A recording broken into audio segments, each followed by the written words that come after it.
In April of 2017, it was reported that in Chechnya there had been a brutal campaign against LGBT people. Russian newspapers and human rights groups have reported that more than 100 gay men have been detained in connection with their sexual orientation. An LGBT Russian activist has said those who have escaped said they are detained in the same room and people have been kept all together, around 30 or 40. They are tortured with electric currents and heavily beaten, sometimes to death. Yes, you have me right.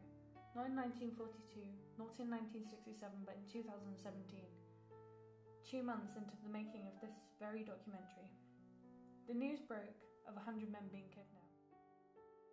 We pride ourselves on being so progressive and accepting, yet in one of the biggest countries in the world, there are concentration camps for LGBT people.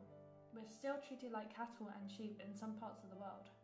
It would seem they've forgotten that we're human. We are human.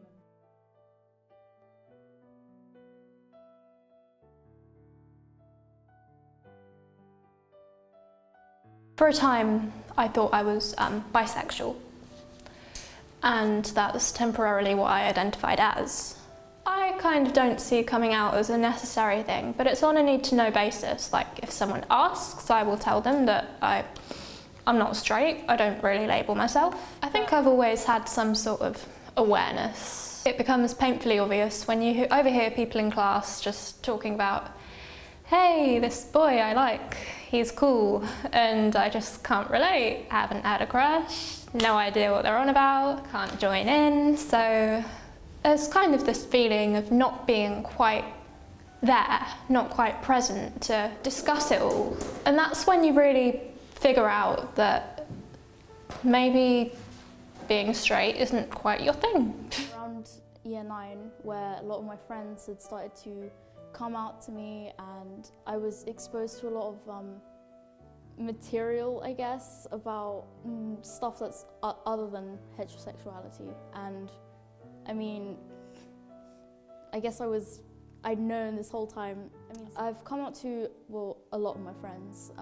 I'm pretty open about my sexuality with all of them. My family, not really, because they're extremely homophobic, because they are like devout Muslims, so it's probably why I haven't come out to them yet. Maybe when before I leave for uni, yeah. Okay, this is more than just like a feeling inside of, say, masculinity would be when I was about 16, because of course going into the sixth form you have a choice, you know, what you wear and stuff, and I didn't really pay too much attention to like my identity. I didn't feel like it was very important, but then when I started the sixth form it's kind of all about sort of developing who, like, your style and who you are, and it really sort of pushed forward for me what I wanted. And a lot of people around me were kind of telling me, oh, don't do this, you know, like, why are you dressing like a guy for? And about the same time I watched this program called Wall Street Road, and there was a person who was transgender on there, and that really sort of sparked off for me wanting to like start binding. And then from that, when I got my first binder, I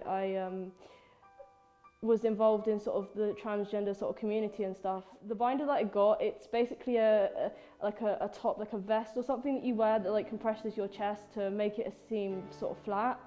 So I really was desperate for that. That was like the first thing that I was sort of desperate for. And then from that, it wasn't quite enough for me. So, you know, I saw in my mind who I'm supposed to look like, and I kept trying to match that with clothes, and it just was never good enough.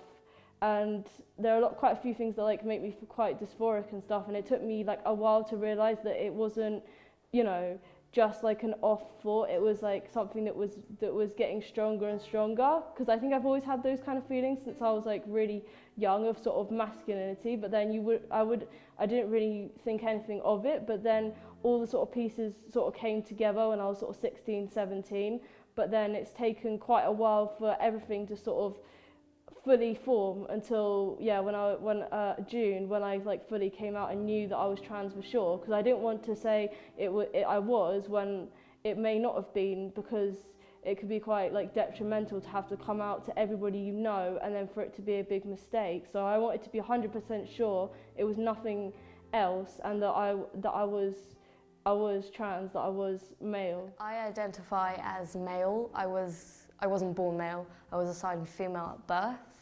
so that makes me transgender. The definitive moment that I realised was when I was 15, and it was a really weird sort of realisation. I was on the bus and I saw this nice jumper dude. He had a really nice jumper and I noticed it, and I couldn't pinpoint exactly why I liked the jumper because it was just a plain jumper. It was like there was no real amazing texture to it or anything. It was just a jumper, but I really liked how it looked for some reason. And then it kind of hit me that it was his chest. The fact that it laid so perfectly on his chest, because he was a very skinny guy. So it was because of that. And then I kind of thought to myself, oh, I really wish I looked like that. And then it kind of like, I kind of realised, I'm a girl, what the fuck? Like, it made no sense to me. So I kind of just pondered on that for a while, for that evening. And then I kind of just came to the realisation that I'm not female. As people, despite the fact that in recent years we have had more visibility, we've had clearer representation, despite that, we still live in a world that makes it abundantly clear that it doesn't want trans people. And because of that, you have parents who, disown their kids because they're trans, and they do terrible things to their kids just because they're trans. And because of that, I was terrified of telling my parents. So I kind of decided that I just wouldn't come out. I was in a very rebellious mentality where it was like, I shouldn't have to come out. It's not my fault that I'm trans. I shouldn't have to do this or go through this. So I just decided to socially transition behind their back. So I cut my hair off. I started to present more masculinely.